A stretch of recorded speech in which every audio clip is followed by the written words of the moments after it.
Well, you join me down here on the River Weaver today. It's a beautiful day and we're actually perch and chub fishing with lures, skirted jigs, crayfish imitations, Texas rigs, all that type of lovely stuff. It's not the best weather for it, I'll admit.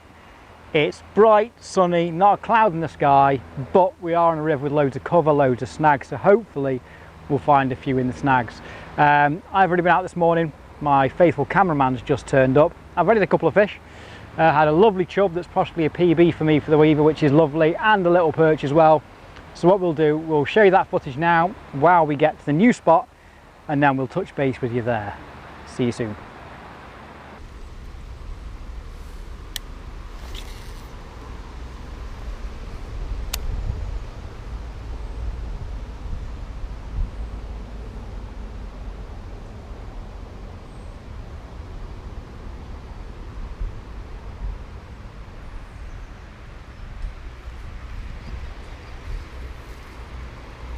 Hey.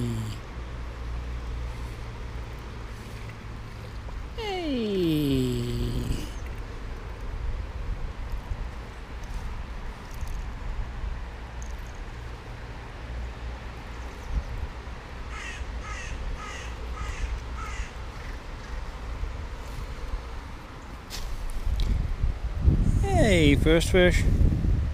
Whoop, it's a monster. An absolute unit.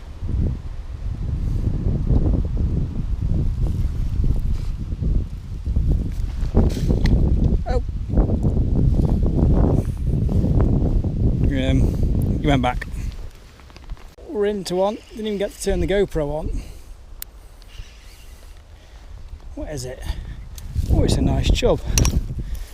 Took it on the drop.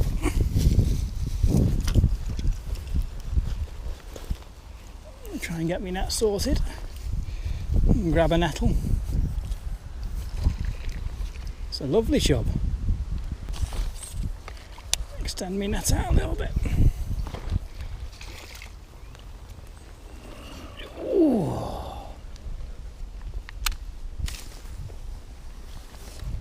Ooh-wee.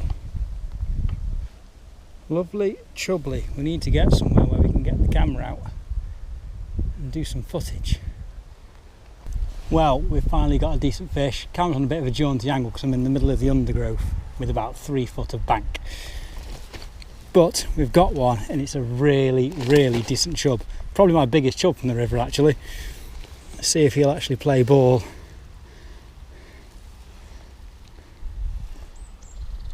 Look at that. As I say, probably my biggest chub from the River Weaver.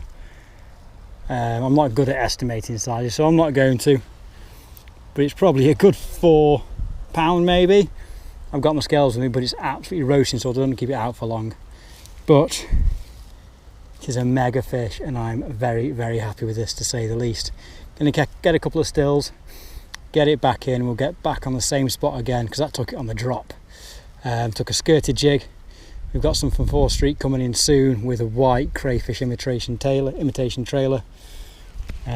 Chub absolutely love them to bits. Perch do as well, but they've got to be slightly bigger perch, just because of the size of the actual of the jig. But yeah, made up with this. Doesn't want to play ball at all, does he? There he is. Right, couple of stills, then we'll get him back in the water. Thank you, sir.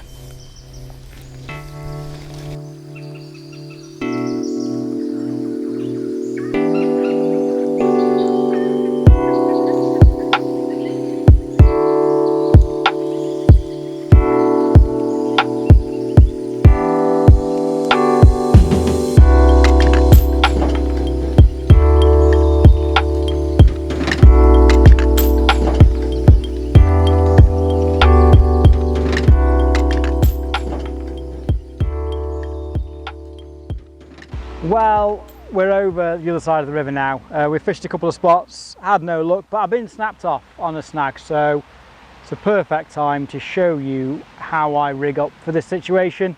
If you're fishing the Weaver in Nantwich, be prepared to lose some gear because it is snaggy as anything. So here we go, and this is how I tie up. Braid off the reel straight through to a 4-foot leader. Now, a lot of people use fluorocarbon, you can use mono as well if you want to. I use a fluoro-coated mono that's not meant for lure fishing, funnily enough. It's Garbolino, fluoro power. It's like a feeder hook link material.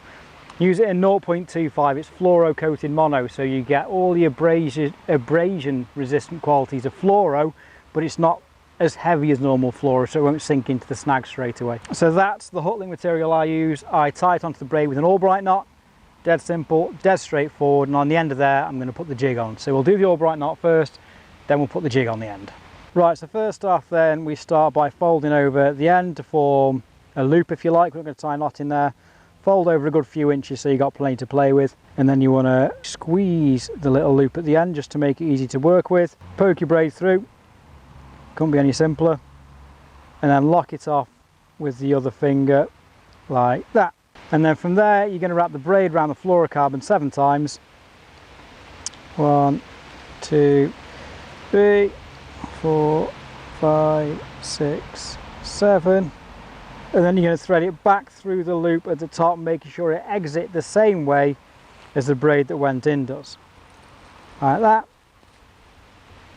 Pull it all down so it's nearly tight. Moisten it down with a bit of saliva.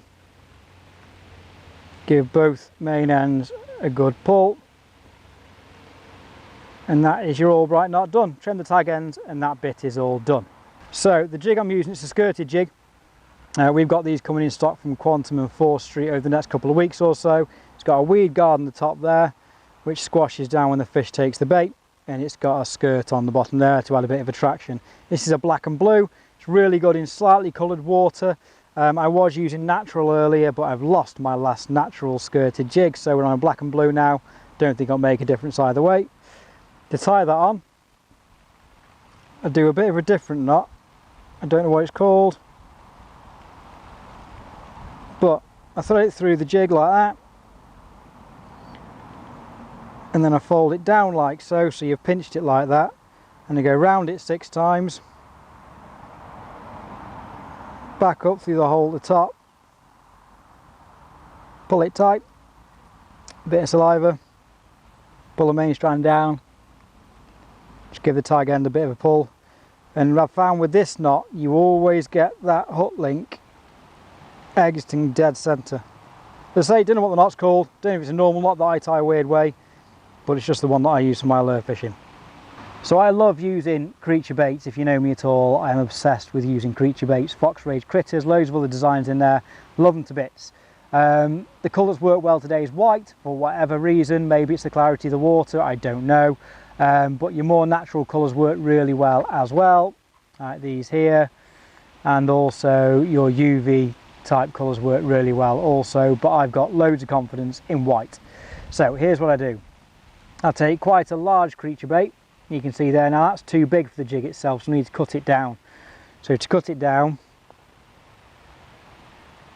bit of a cut there with the pliers, pull it off. You can use your teeth as well, but these are all infused with fish oils and they taste horrible. So that's your trailer there.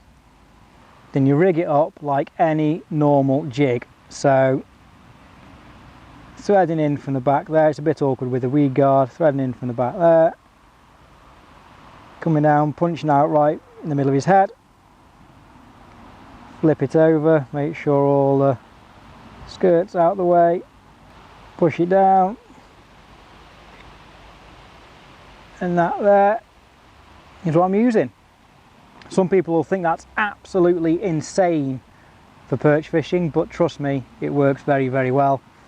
Taken obviously from the American bass anglers and all that type of scene, but it works very well.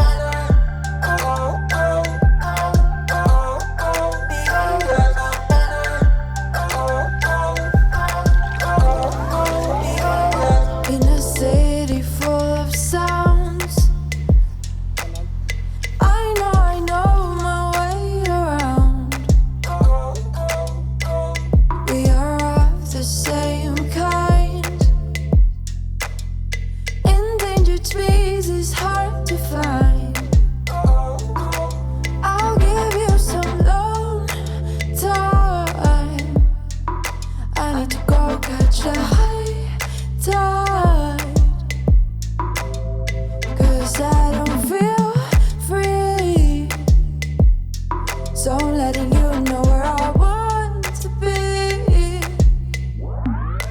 Driving by the shore, listening to a broken radio. Skyline neon lights, waking up the rangers of the night. Didn't even know he was on. Hello. Hello.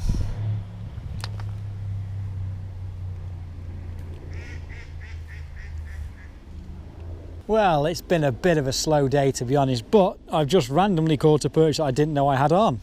And anyone about myths of bait size just proves big baits do work. It's only a little perch. I don't know even half a pound or not, but it's a lovely fish either way. Gorgeous red fins. Lovely, lovely fish. Sticking back. Try and catch a chub this time. But he'll do.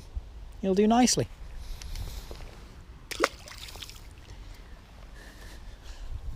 Where the hell did he come from? Well, the time of day is here. It's time to go home. We've had a few fish. It's been a very, very hard day's fishing, to be honest, but we had a couple of perch, a pike and a chub as well, so can't complain at all. Thank you for watching. Thanks to the duck for signing us out as well, and we'll see you in the store soon. Feel the cold wind on my face. It's all around but leaves no trace. This is where I wanna be. I'm skipping stones into